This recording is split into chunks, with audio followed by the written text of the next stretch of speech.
And now please allow me to introduce you Virginia Dignum, who is joining us from Umeå University in Sweden. Virginia is also associated with the Delft University of Technology in the Netherlands. She is the director of the Wallenberg Program on Humanities and Society for AI, Autonomous Systems and Software. This is the largest Swedish national research program on multidisciplinary research on the societal and human impact of AI. Virginia is a member of the Royal Swedish Academy of Engineering, Sciences, and a fellow of the European Artificial Intelligence Association. Her current research focus is on the specification, verification, and monitoring of ethical and societal principles for intelligent autonomous systems.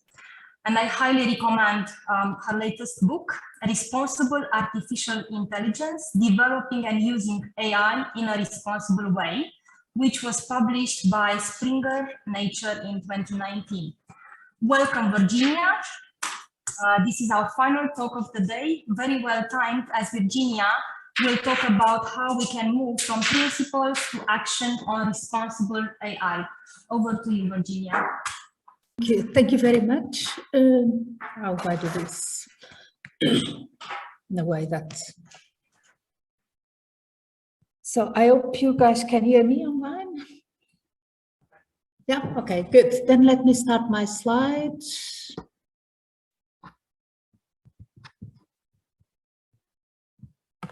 Okay, good. So thank you very much for the introduction, and thank you very much for inviting me to be here today. It's my pleasure indeed to close the session today.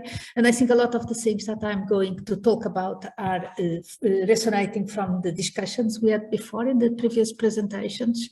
But I also probably bring in the policy issue, which is an issue which has not really been discussed so far, and how AI policies and the existing and the lack of AI policies, on the other hand, are also contributing to shape how the field and the use of AI is about.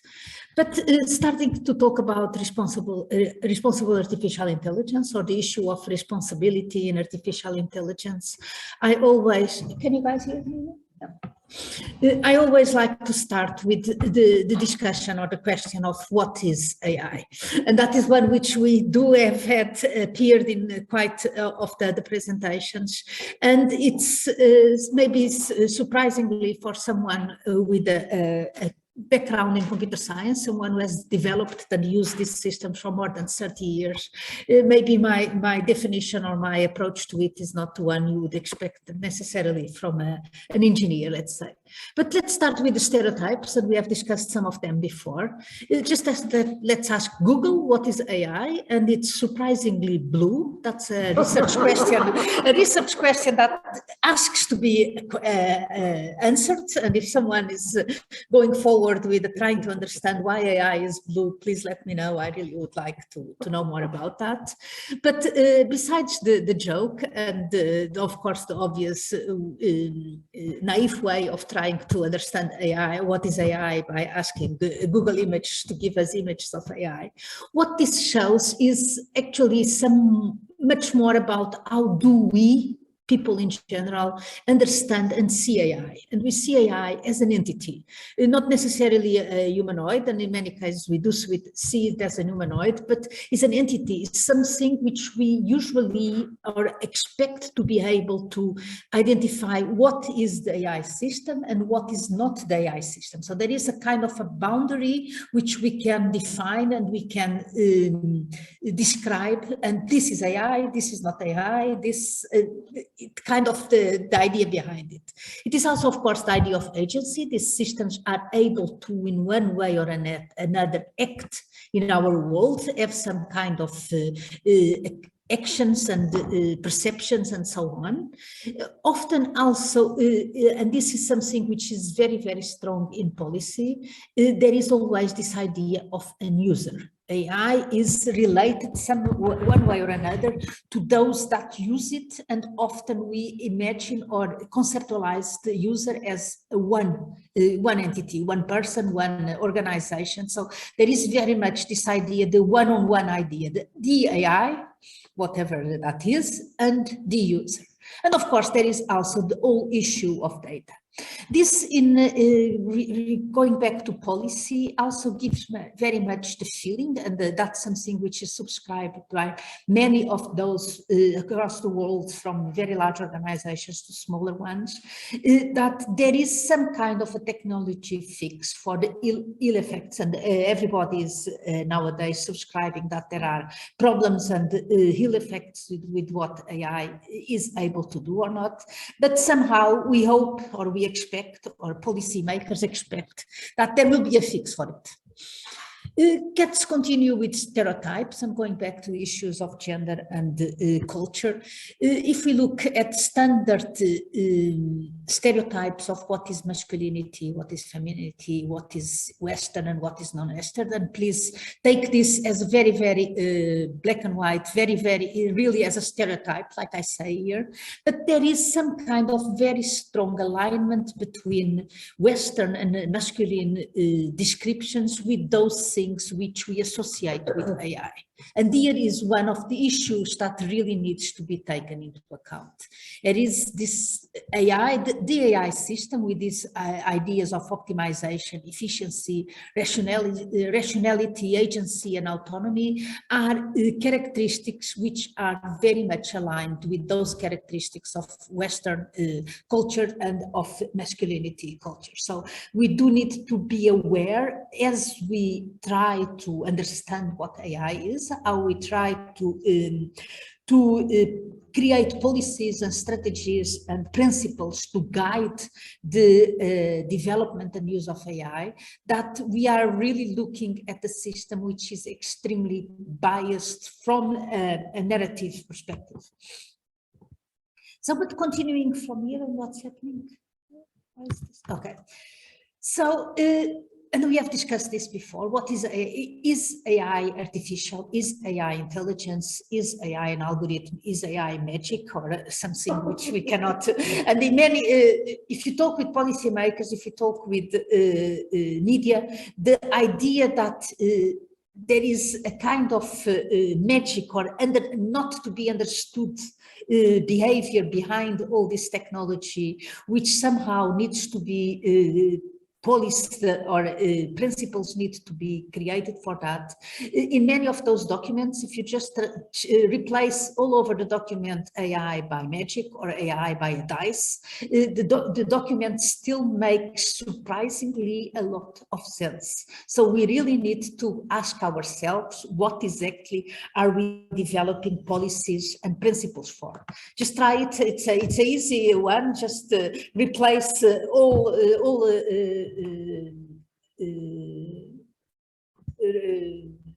AI words by magic words and read the document, and it makes sense.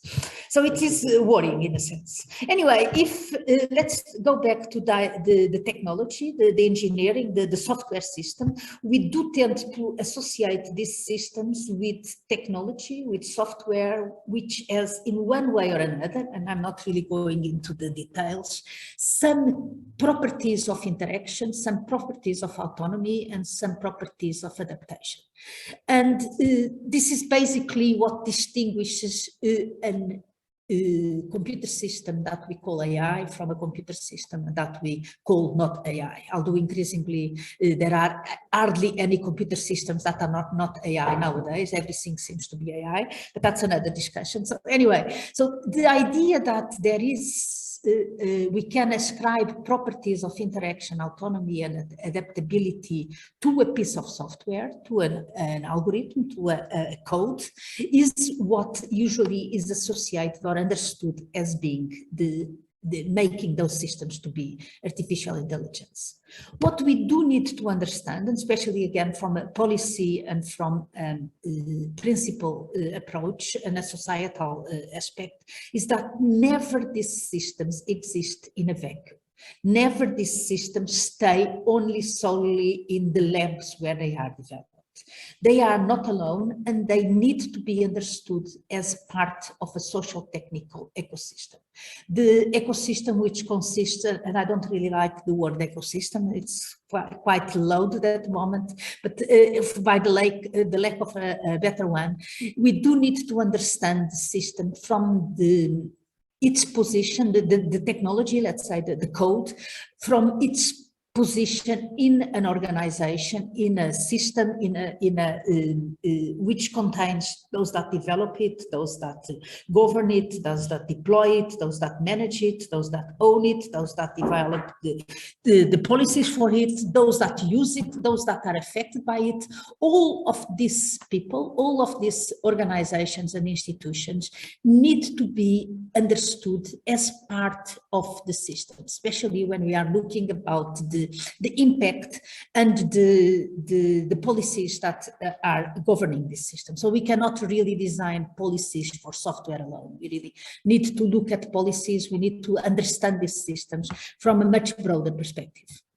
And it's also important to realize that whatever the technology is, the fix for all of its ill effects cannot come from the technology itself. We really need to address and to look at this ecosystem as the ways and the possibilities to fix, or at least to understand, the effects of the use and development of the software.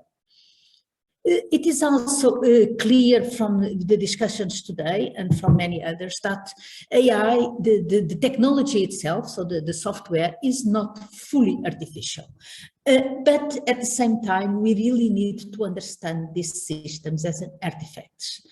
Kate Crawford has been very, very explicit and very, I really recommend her work describing why AI is not artificial. But at the same time, we really need to understand that it is an artifact, is a piece of software that someone or some group has developed. It never really falls from the sky in front of us, is not a natural or a ground resource, is something which is built. And because it's built, it does as a purpose. Whether or not that build it fully understands the purpose, or whether or not the purpose, the actual purpose is fully aligned with the expected purpose, there is a purpose to this software. And at the same time, the software itself is not really responsible for the way that we use it. So we really need to address the issue of the purpose. AI is also not intelligent, and we have discussed that as well a lot today. And again, here from a technical perspective, it's important to realize that AI is much more than the machine learning technologies that we are using nowadays. But even if we take all the other types of technologies, all the other approaches, it is not intelligence. It is not intelligence for many, many different types of reasons. But the fact that it is not intelligence, and that we know that it's not intelligence, really brings up the issue of responsibility. It is not magic to learn from data, and I'm not going to go into details, and I assume that most of you understand that what an AI system does, basically, it's not more nor less than a cooking recipe. It is a way to reach from a certain situation to a result, and it is done mostly by statistical correlation. Of course, there are many, many other different approaches, but nowadays, if we go to the bottom of what the most successful technologies are about, they can be traced back to some way, some connection to statistical correlation. And we all know that pattern matching correlation is not intelligence. There is much more to intelligence than just correlation. So the fact that we know all of this, and a lot of people know this, and a lot of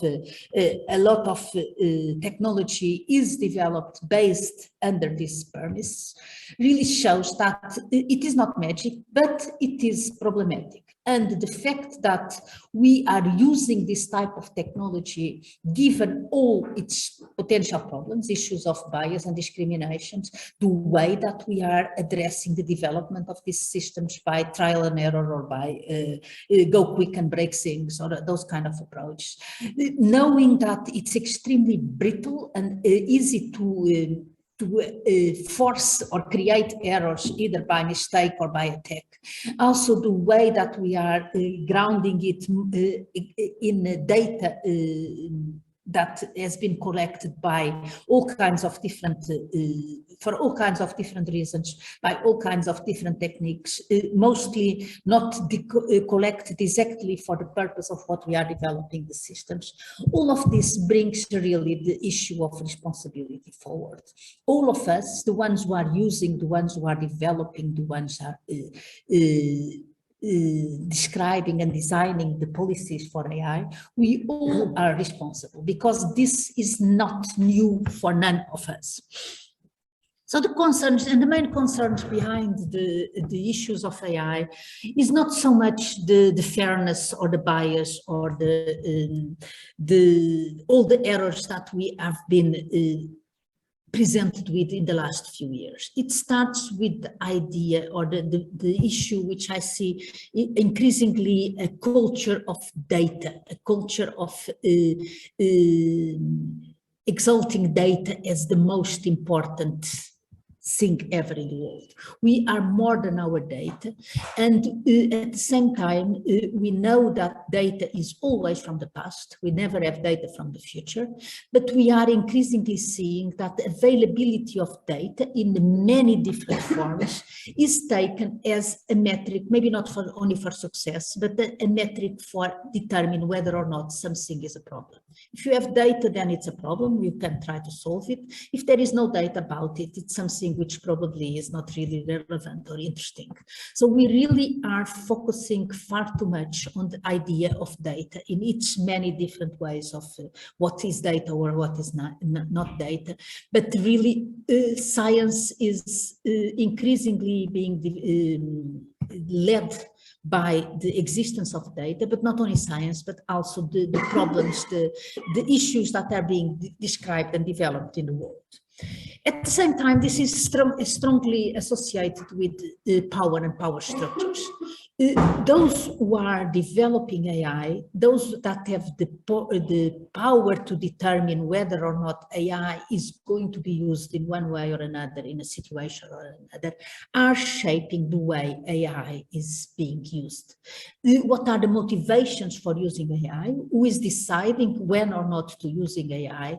These are all core questions when it goes about understanding the impacts of AI or the futures that AI can lead us to. So we really need to look at the power structures, the power behind the AI systems. And finally, the issue of sustainability is also an increasingly concern in the use and development of AI. It's not so much only the benefits, but we really need at the same time to look at the cost of using AI, the environmental and energetical impact of AI, and at the same time, of course, the societal impact of the ones who have or have not the AI. It is not something which we have, and this slide is a bit messed up, I'm sorry, let's put it like, is designing this type of systems, designing complex systems, such not only the software that we are using, but the integration of this software with our own human and societal institutions and organizations is nothing at all new. And it's something which we have been developing from democratic elections to complex societal infrastructures, to the cities, to the infrastructures that we use around. We have been, as a society, designing increasingly and developing and using increasingly complex systems. So it is a lot of the questions that we are asking nowadays about AI are questions that have been asked and sometimes answered for many other types of complex systems. It is understanding that these systems are designed, are not given. Design decisions matter. The decisions that we take about the choice that we make, when or not, where to use an AI system, how we are formulating the questions and that we expect these systems to solve for us, what kind of information are we taking into consideration, what is the involvement of the many different stakeholders and the legitimacy of those many stakeholders, how do we aggregate their many opinions and many voices, are all issues that really are part of the design system and are issues that are before even we can consider or going into the design of the development, the coding of the system, are questions that need to be answered. And these are questions that typically are not answered or not interesting, let's say, for the engineers, for the computer scientists. These are questions that really need to be answered by the humanities, by the social science, possibly and definitely in conjunction or in collaboration with those that know enough about the techniques, but these are fundamental interdisciplinary or cross-disciplinary questions that need to be understood before we ever can think about going into the development of the software itself. So responsible AI is understanding all of this, is understanding that yes, we can do a lot with AI. Should we do it? Should we be using AI? What some people are calling the question zero is a question that really needs to be in the mind of all of us involved in the design and development of this type of systems. Who is going to decide? And the ones who have the power to include the participants in the discussion are the ones who are shaping the way the system is going to do so. And those are in most cases, not the most democratically elected and selected and behaving type of agents, let's say. Which values are going to be considered? It's only mostly economic values, or shall we consider many other societal and ethical values? How are we going to deal with dilemmas? How are we going to decide when we cannot have both privacy and security, or when we cannot have both fairness and security and things like that? Who is going to decide how to deal with these dilemmas? How are we going to prioritize these values? These kind of issues are the questions that are core to the so-called responsible development and use of AI systems. There is a lot of organizations at the moment really concerned with understanding this, and not only understanding, or maybe more than understanding, or next to understanding, trying to regulate or to develop principles and guidelines to how to go about these issues. So it's about understanding that as AI systems are being developed and deployed, we need to take into account issues of legality, of ethics, of reliability. Does the system do what is expected to be doing? Issues of beneficence for who and how, but also above all issues of verification, verifiability. How can we guarantee that the system is indeed ethical or reliable or beneficial, and what kind of techniques are there that can be supporting this type of claims? And at the same time, it's about understanding that indeed the technology itself is the artifact, and those that set and decide about the purpose and analyze about the purpose are not necessarily the technology. So there is a lot of work being done in this area, and I believe by now there are over 100 guidelines and principles for responsible AI across the world, and there is hardly any organization which has the ambition to be an international organization that has not developed some type of principles or guidelines for this. And maybe I'm a part of the problem, because I have been involved in several of these discussions, both at European level, but at the IEEE, and nowadays with the Global Partnership on AI. So there is a lot of work being done. It is good, because at least it is at the highest level being reflected and understood as an issue that merits discussion and merits work about. It is also good because they are not so different from each other. And I don't think I have the slides here, but I have analyzed also other types of principles and guidelines, for instance, from African countries or from China. And if you read them, they are all pretty much aligned. They all talk about issues of accountability, of transparency, of privacy, of ethics, and so on. So the differences are not so big. The point is that they are all described at a very high level of abstraction. So it's easy to put this type of words there, democracy or discrimination or transparency or accountability, but exactly what is meant by this words, it's very different from one to another of the guidelines that are being developed. And at the same time, it's also very difficult from design and implementation perspective, extremely difficult to guarantee that the software that is being developed at the end of the day is indeed aligned with principles of transparency and things like that. So it's good because there is a lot of interest for it. It's good because they are not so different from each other. But at the same time, we have to be aware that it's too far from concrete and technically usable requirements and instructions on how to develop this type of systems. There is still a lot which is left to the translation or for the interpretation of those that are developing the systems.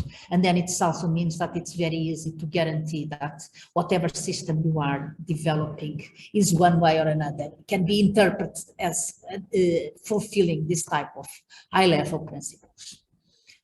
So there are many, and we do need to start understanding and asking and be critical about what exactly are these documents aiming at. So there is work by, for instance, Brent Middlestad, with which he tries to identify how can we analyze and how can we justify alignment with one or another of these many types of documents. But at the same time, it's also important to realize that from the writing, the guidelines and the principles to the operationalization, there is a lot of different steps going on. There is issues of regulation, and in that European Union is taking the lead with the European AI Act. I have a bit more in the next slide.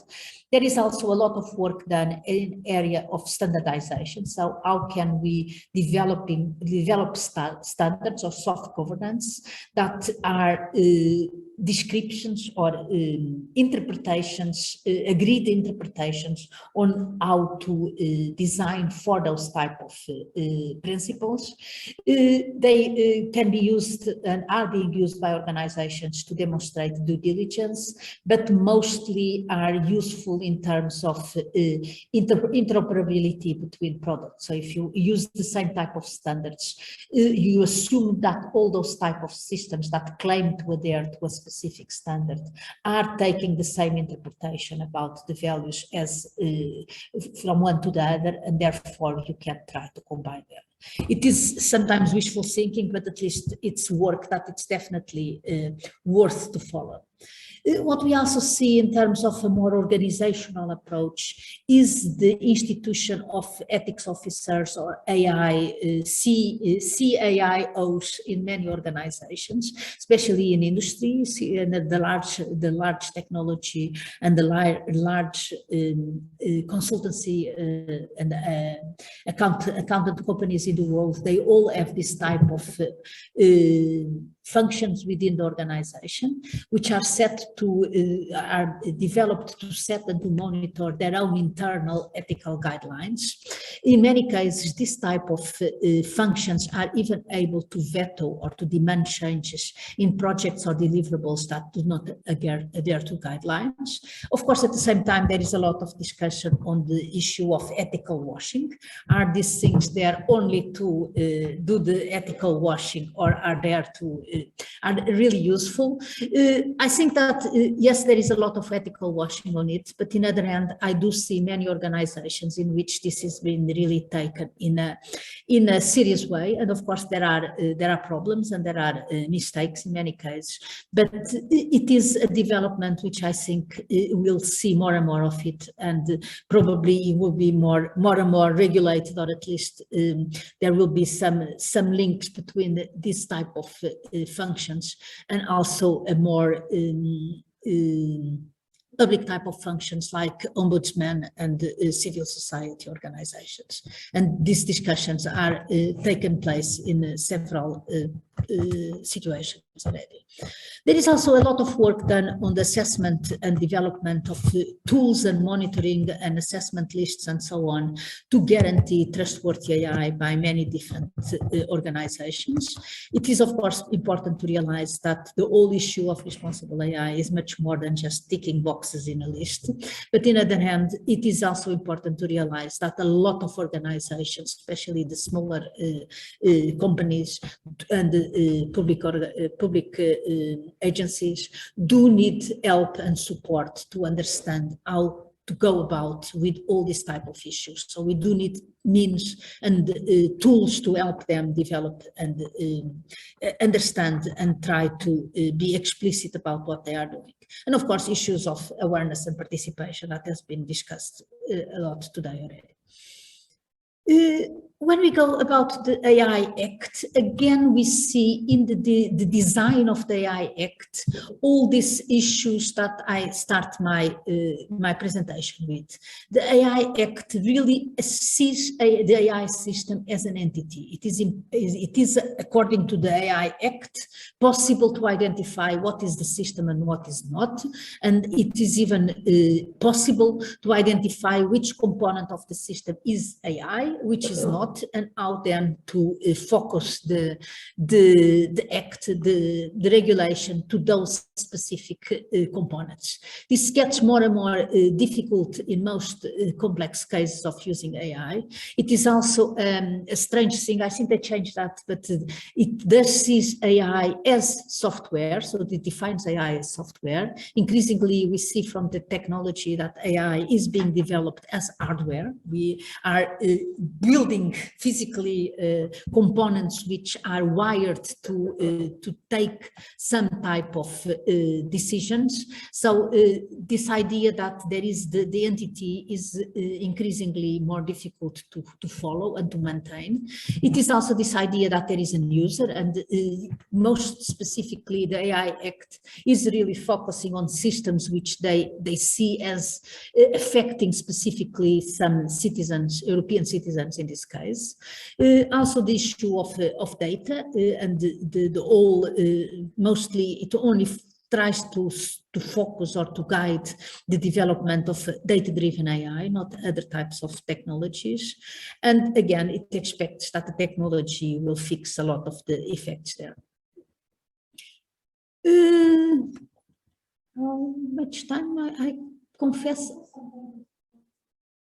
Okay. So if we go back to the idea of how do we can really try to move from a more principle and guidelines and discussions and agreements at the high level of organizations to a more concrete or more implementable way of describing understanding responsibility. Firstly is the issue that it is not implementable in the software only, but we really need to implement it in the social technical structures around the software. And what at the end of the day it's relevant is to understand that if we are developing software which has in one way or another some property of autonomy, for instance, then we need to design and to develop the functions for responsibility into this social technical ecosystem. Doesn't mean that the software itself, the autonomous software, also needs to be responsible for whatever it does or not. An example of the self-driving car will come into the the discussion right away when we talk about these things, is not about ensuring that the software which goes into the self-driving car, the autonomous vehicle, is responsible for the decisions that it takes, but is to ensure that this social technical infrastructure, it takes responsibility for the use of autonomous vehicles in this case, which can be done as far as prohibiting the use of autonomous vehicles in certain situations. It's assuming, yes, these things are autonomous. We cannot really implement the responsibility into the software, so we have to look at other ways. I'm not advocating that we need to prohibit them, but that can be one interpretation or one implementation of the responsibility for this type of systems, or guaranteeing that we develop the infrastructures in which these systems are used in a way that they are not interfering with other types of infrastructures. And we see that in many of the autonomous vehicles that we have around, which are mostly autonomous trains, which only operate in physical infrastructures in which no pedestrian can access.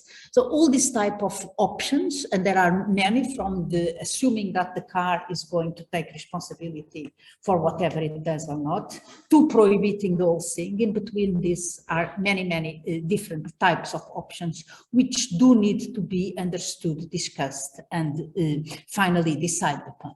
The same for the issues of accountability when the system is able in one way or another to interact with users or interact with our environment. And this accountability is not only in terms of providing the redress and complaint or options for having organizations that are accountable for whatever harm the system is going to do, but also accountability in terms of providing account or explanation for what the system is doing. And finally, the same happens for the issues of transparency, which again is not just about this kind of focus that many of us have at the moment, that we do need to open black boxes, which in many cases are not really neither possible nor relevant, but it's the issue of being transparent in terms of the decisions, the options, the choices, the ones which participate in the design and development of the systems. So it goes all down very much to issues of interpretation, understanding how the different values, how the different principles need and can be interpreted in a specific context, and the interpretations are always contextual. Understanding that these interpretations are never absolute, but they are, like I say, based on a specific context and determined by a specific set of actors, and therefore are kind of negotiable or contractual agreements between all of them, and need to be seen as such and not as absolute understanding of what the values are about. And again, the way that we design or implement, concretize these interpretations into the functions of the systems are contextual and also dependent on the types of technologies and the types of techniques that are available, and need to be motivated, documented, and understood, not only in terms of the functionalities itself, but also within the set of possible choices and options that have been taken in order to get to this very specific concrete functionality.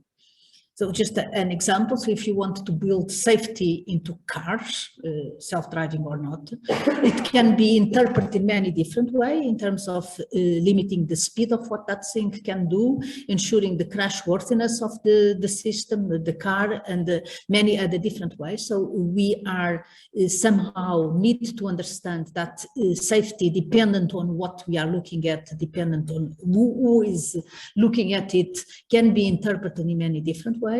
And once then we get to a specific interpretation of what what can be taken or what can count as safety, then we do need to understand again that depending on what are the possibilities and the relevance for the context, how to build it. We can, for instance, implement safety as a speed limitation by building cars which cannot really go more than 100 kilometers per hour, whatever you do. Physically, they are not able to speed over that amount. Or we can implement safety in terms of speed, limitations of speed, by building radars and sensors into the roads. Both of them have positive and negative consequences. Both of them, for a large part, determine how these type of systems are going to be used. But we do need to understand and describe the choice by, my apologies, by the context, not only the physical context, but also the societal and institutional context in which these choices have been made. So talking responsibility is also not just focusing on the behavior of the systems. We see a lot and read a lot about privacy by design, about ethics by design, about safety by design. That is one of the ways, really looking, ensuring that the behavior or the results of the system are aligned with principles, but it's only one of the possible ways to look at responsibility. We also have to look at which are the processes by which AI is being developed, so taking responsibility in the design process, and at the same time, we really need to educate and develop a culture of responsibility in all of the people, the organizations and the institutions which are responsible for the design, the implementation, the maintenance and the use of this type of systems. Finally, and we're going to back to the eternal discussion of regulation and innovation. We do see a lot, and it's something which we have not really discussed much today, but it's part of the policy discussion wherever I go with discussing these issues. First thing is that very often we understand, we policymakers, we companies, we developers understand innovation as some kind of right that we have to use the technology as it is. And you see that very much with the developers. We have these great technologies, these machine learning algorithms, which are great, and we want just to be able to use them in whatever way we want without having to be forced or to be limited by any type of regulation. So just give us the freedom to do whatever we want with these great algorithms. That's exactly what we need to do, and don't come with the regulation. Innovation is not this, it's not about using technology as it is. It's exactly moving technology forward. It's understanding that yes, we have potentially great technology, great algorithms and techniques at this moment, but they come with some issues, some of them positive, other negative, and innovation is really moving the technology forward. And in that sense, responsibility or regulation or ethics can be seen as the beacon or the stepping stone for the innovation. It can be seen as, yes, we have all these great machine learning algorithms which do all kinds of wonderful things, but seemingly are biased and don't take their diversity into issues or are not secure or things like that.